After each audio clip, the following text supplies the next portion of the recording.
1. Ladies and gentlemen, our case here is going to be very simple.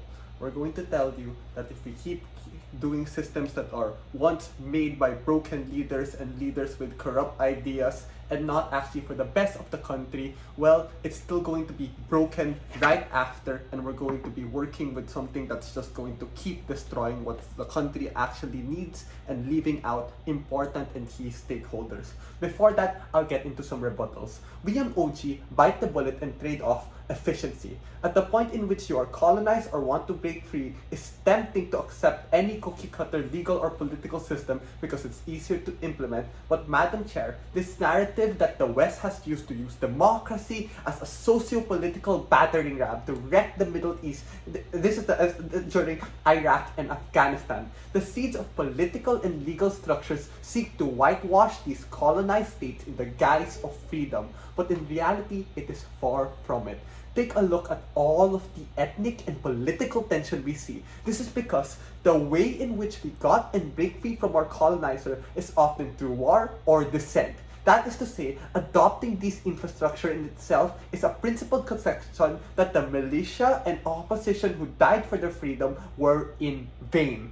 Take a look at how Syria, Iraq, and Afghanistan, they had an authoritarian rule is what worked for them, and spamming democracy has done nothing but entrench the region in conflict for the past 30 years. The comparative is grassroots organic systems that are decided by the groups in power who fought for that freedom. What does it mean to the counterfactual to actually make it then? It's simple. It means going through all birth pains in creating a constitution, parliamenting, electing a leader, making it a democracy, authoritarian state, or even having a dictator, because we believe that a benevolent dictator in the worst case is better than an ineffective and incompatible democracy. We need to explore the reasons why the colonizer would want to plant these seeds. It is because they want proximity, proxy control. Take a look at all the colonizers and former colonies. We see endless proxy wars in the region wherein they create a sense of political and economic over-reliance wherein they are plunged into endless infighting domestically and international, like what we see the US military industrial complex does. A lot of what opposition say is just not mutually exclusive. We can still have, in fact, on the comparative, the unique benefit. In the comparative, the unique benefit is just not being attached to your colonizer, because the narrative that you have on op is that, oh, you are forever a dog and slave of that colonizer. We need to understand the importance of optics of freedom as opposed to being a former colony of American imperialism or British Empire. Foreign direct investment and independent foreign policy is easier to do, ladies and gentlemen, and the entire case of opposition is outcome dependent on the benevolence and compliance of these colonizers. So I'm going to have one main extension here. I'm going to give you two different kinds of stakeholders and in a post-colonized country and try to explain their incentive structures and capacity. Let's go first on how exactly are the mindsets of individual people after the colonization. Well, I think there are, as we told you, there's probably two possible ways for them to happen, to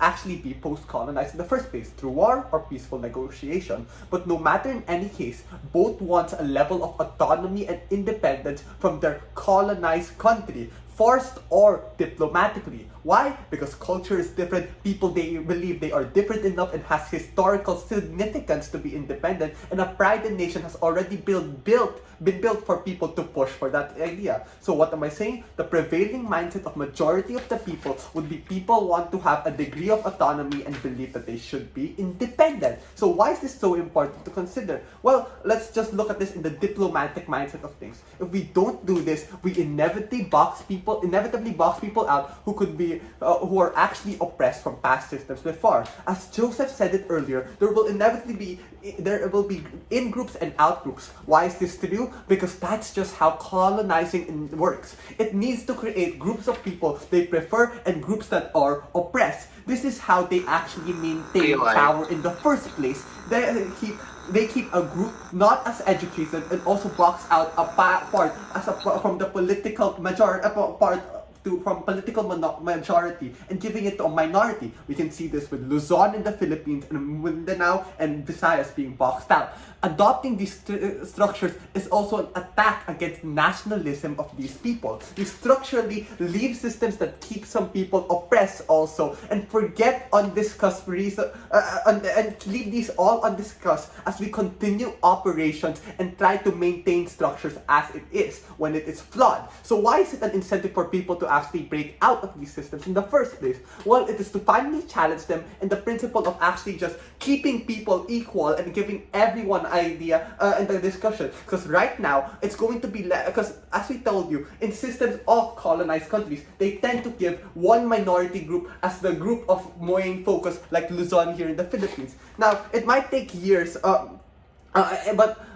yes, and how are you even, it is to finally give those other sayings and actually give all of them a proper chance. Yes, we agree, it might take years and maybe even a temporary dictatorship, but we rather have that and give people the proper independence they need rather than actually just being left as is. Now, I'll take a POI before 6, go.